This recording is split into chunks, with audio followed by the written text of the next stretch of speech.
কৃষক জাকির হোসেন রাজা বলে ডাক দিলে এভাবেই সাড়া দেয় হাঁসটি। এমনকি এলাকার চায়ের দোকানে চা খায় মনিব জাকির হোসেনের সাথে। পড়াশোনা করবা? আচ্ছা, ঠিক আছে। রাজা হাঁসটি বর্তমানে ক্লাস 3-তে পড়ে। ঠিকমতো পড়াশোনা শেষ করলে বিশ্ববিদ্যালয়ে পড়ানোর ইচ্ছা আছে হাঁসটিকে।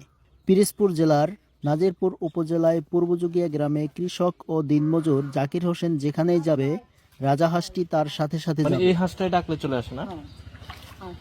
তাই আমরা ছুটে এলাম জাকির হোসেনের কাছে। তার কাছে শুনবো ও দেখব রাজা হাঁসের অদ্ভুত এই কর্মকাণ্ড। রাগ করছো না? আমি নাম রাখছি ওর রাজা।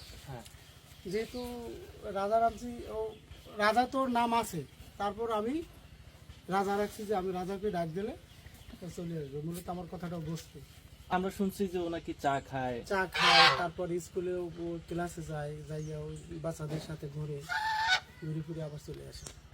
মানে ওরা প্রাইমারি স্কুলে ভর্তি করাইছে? হ্যাঁ, ও ছোট থেকেই। হ্যাঁ। তো ওদের ওই বাচ্চাদের সাথে খেলাধুলো করে, তারপর বাচ্চাদের সাথে চলে।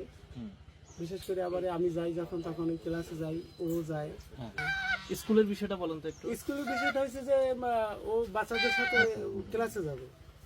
ক্লাসে যাইয়া ও বেঞ্চের উপরে বসবে, বসে কত সময় ওর মতো দেখাশোনা করবে, আবার ডাক দিলে চলে আসবে।